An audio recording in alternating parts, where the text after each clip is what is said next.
Presidente, nós estamos dando uma demonstração imensa de democracia ao mundo. Lembre-se, nós estamos há 9 meses ou mais tempo vivendo um processo de impeachment sem que tenha sido sofrido um risco o processo democrático nesse país, sem que uma pessoa sequer tenha tido uma limitação nos seus direitos políticos e individuais. É um longo processo e doloroso processo de afastamento de uma presidente da República que tem apoio parlamentar e que tem base social. E, no entanto, não houve um risco sequer nas instituições democráticas ou nos direitos individuais de quem quer que seja. Isso demonstra o quê? Maturidade política. Isso demonstra o quê? Um Congresso Nacional que tem persistência, que tem labuta, que tem dedicação integral. Isso é um outro lado do Brasil. É um Brasil que está se demonstrar ao lado da simpatia, ao lado da improvisação, a um outro Brasil que está aparecendo. É o Brasil da persistência, é o Brasil da labuta, é o Brasil que vence pelo mérito e não vence pela improvisação, não vence pela vanglória de não se ler livro nenhum, mas que vence pela capacidade de estudo, de trabalho, da capacidade que teve a Câmara dos Deputados e depois a comissão processante em ouvir 40 testemunhas. O seu presidente, o senador Raimundo Lira, conduzindo com imparcialidade, o senador Anastasia produzindo um relatório, permitindo amplo exercício de direito de defesa. O que é isso? É maturidade da nossa democracia. Isso demonstra o quê? Demonstra, contrariamente ao que foi dito aqui, que esse Senado tem estatura moral para realizar esse julgamento. Esse Senado Federal tem estatura moral para realizar esse julgamento e tem estatura moral para realizar também um veredito de condenação. Esse Senado Federal honra Rui Barbosa. Esse Senado Federal honra esse país. E honra esse país não só porque foi respeitado o devido processo legal, mas honra esse país porque vai tomar uma decisão condenatória com base na verificação exata da configuração típica de fatos que estão sendo atribuídos à senhora Presidente da República.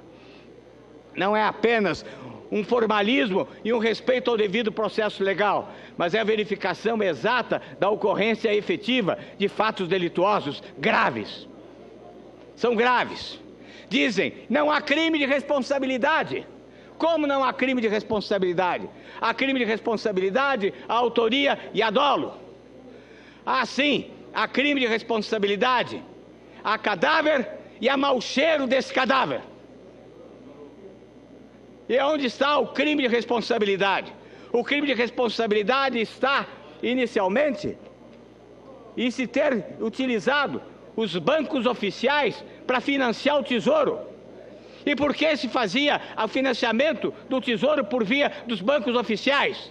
Se fazia o financiamento do Tesouro por via dos bancos oficiais porque se estava, em contrapartida, realizando uma política irresponsável das nossas finanças, através de desonerações indevidas, através de gastos públicos extraordinários, através da ocupação da administração pública pelos seus apaniguados, através do desvio do dinheiro público, da destruição das nossas estatais, do desfazimento de toda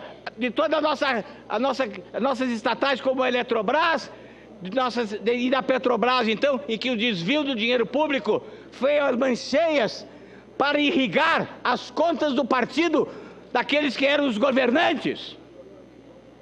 Enquanto se destruía a riqueza da nação, era necessário encontrar meios para financiar ocultamente o tesouro que estava esvaziado. E aonde ia se encontrar formas de financiar a nação? Nos bancos públicos que eram controlados pela União. E o que é mais grave, ocultavam-se das contabilidades das dívidas públicas as dívidas existentes com os bancos públicos. E gerava-se um resultado primário falso, enganando-se os agentes financeiros, enganando-se a nação E aplicar, mostrava-se então, na propaganda eleitoral, que a comida não estaria na mesa do brasileiro se a candidata contrária fosse a vencedora. Mas o que é que aconteceu? O que aconteceu é que vencedora a candidata que apresentou essa falsidade na sua campanha eleitoral, aí sim que a comida desapareceu da mesa do brasileiro. Aí é que está o cadáver e está o mau cheiro. Quer maior prova da existência desse crime? Então estava lá, as dívidas cresceram de 2014 a dezembro de 2015 de forma vertiginosa. Basta ver os gráficos. O gráfico é vertiginoso. O gráfico é vertiginoso. 2014 e houve em 2015 não só a contração de novos empréstimos, novas operações de crédito com o Banco do Brasil, com o BNDES, mas o não pagamento das operações de créditos anteriores. E termina 2015 com 60 bilhões de dívidas. E como é que se pagam esses 60 bilhões de dívidas no fim de dezembro de 2015? Com uma medida provisória que desvincula as receitas financeiras dos royalties do petróleo e que se desvinculam as receitas das royalties do petróleo que estavam destinadas a quê? A educação e saúde, para pagar as pedaladas, senhor presidente. Para pagar as pedaladas, tira-se o dinheiro da saúde, fala tanto em questão social, desvincula-se o dinheiro dos royalties do petróleo destinados à saúde e educação para pagar as pedaladas. Em dezembro de 2015, mas todo o correr de 2015, continuavam as pedaladas, rolavam as pedaladas. E dizer que não é operação de crédito, quero te dizer, é operação de crédito porque lá está dito na lei de responsabilidade fiscal, que é uma lei de precaução, é uma lei de cuidado, que não se deve realizar a operação de crédito com instituição financeira que é controlada pela União. E é um crime formal que se consuma no momento em que se realiza a operação de crédito. Não é necessário qualquer apuração pelo Tribunal de Contas ou qualquer apuração mesmo por esta casa. O fato se consumou e está consumado. E na hora que se consumou essa operação de crédito, na hora que se consuma essa operação de crédito, o fato está absolutamente configurado. Mas apesar disso, essa configuração, mesmo de 2015, foi constatada pelo Tribunal de Contas já no voto preliminar do ministro José Múcio Monteiro. Então, e está juntado aos autos o voto preliminar do ministro José Múcio Monteiro, reconhecendo que houve uma operação de crédito. E é operação de crédito até porque se diz operação de crédito ou operações semelhadas, isso significa uma interpretação extensiva, absolutamente admitida em direito. É uma operação de crédito, até porque, com relação só ao Banco Safra, ao Banco do Brasil, pagou-se em dezembro de 2015 mais de 10 bilhões, sendo que desses 10 bilhões, 1 bilhão de juros. Então existe um empréstimo, não pago a conta, você paga por mim. E fica a senhora presidente da República dizer, a operação Safra, é beneficiar o agricultor. Ninguém é contra beneficiar o agricultor.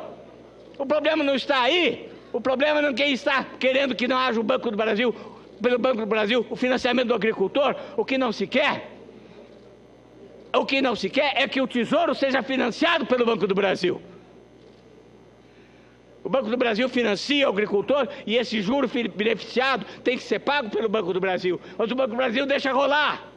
Aí é que está a operação de crédito. A operação de crédito é entre o Banco do Brasil e o Tesouro. Não tem nada a ver com o beneficiário final da operação, que é o agricultor. E como é que fica a relação entre o Banco do Brasil e o Banco do Brasil?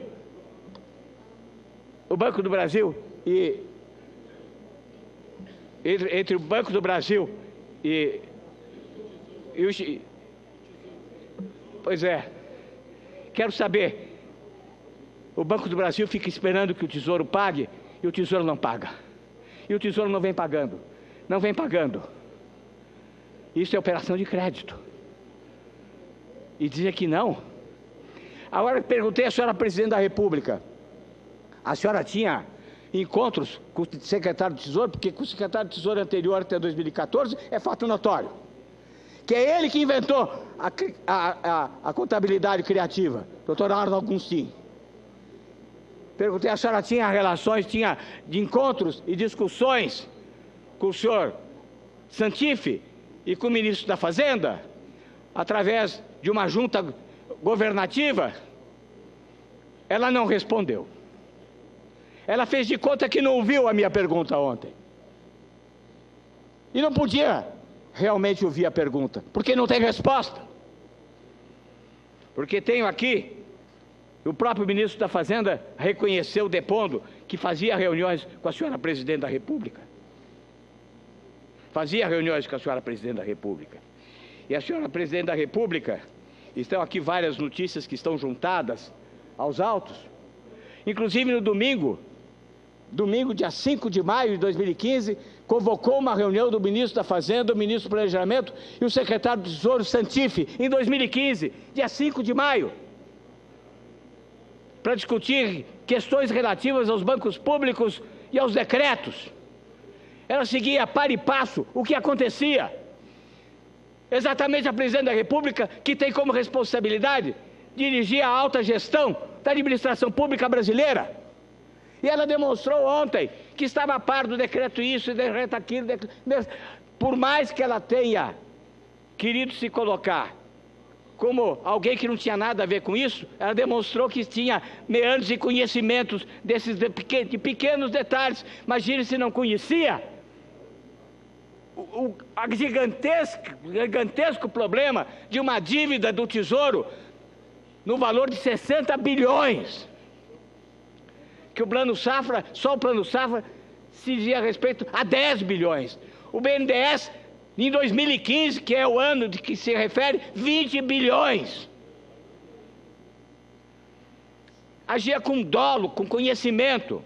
E por que isso? Porque era necessário fazer isto para continuar gastando do outro lado. E os decretos? Perguntei a Sua Excelência ontem, como é que justifica que no dia 22 mande a esta casa um projeto de lei solicitando a redução da meta fiscal de 58 bilhões para 5 bilhões, mas que 5 dias depois baixe um decreto que diz respeito à competência exclusiva desta casa, baixe um decreto de créditos suplementares, baixe um decreto de créditos suplementares para 1 bilhão, para viabilizar o gasto de 1 bilhão e 700 milhões, e diga, é compatível esse gasto de crédito suplementar de 1 bilhão e 700 milhões? Por quê? Porque há um superávit, há um resultado primário de 58 bilhões. 58 bilhões que 5 dias antes ela tinha dito que não era possível cumprir.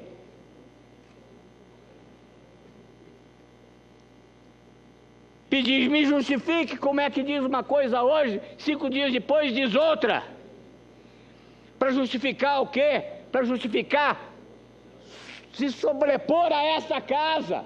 Porque precisava, os dois momentos estão ligados uns aos outros. A pedalada de um lado e a suplementação e os decretos que suplementam. E depois vem dizer, não, mas o suplemento não interessa, não houve resultado final. Digo e repito, a lei de responsabilidade fiscal é uma lei de precaução, por isso que a Constituição estabelece que existem controles bimestrais e quadrimestrais. Esta casa, um grande papel do Congresso nas democracias contemporâneas é um papel de fiscalização do orçamento, que é um papel de fiscalização da sociedade. E o que importa é que no momento a lei orçamentária anual permite sim que sejam baixados decretos suplementares, desde que compatíveis com a meta de resultado fiscal. Está dito isso no artigo 4º. É excepcional a decretação de créditos suplementares, mas desde que seja aquela vigente e não aquela que eventualmente vai ocorrer no final do ano, porque se fosse assim não precisa de orçamento, Se fosse assim, não precisa de controles bimestrais. Se fosse assim, não precisa de controles bimensais. Se fosse assim, não precisa de uma lei de responsabilidade fiscal e nem de precaução. Deixa correr e vamos ver lá na frente o que é que vai acontecer. É isso que a defesa diz. A defesa reconhece, sabe o quê? Irresponsabilidade larga e admitida. Vamos deixar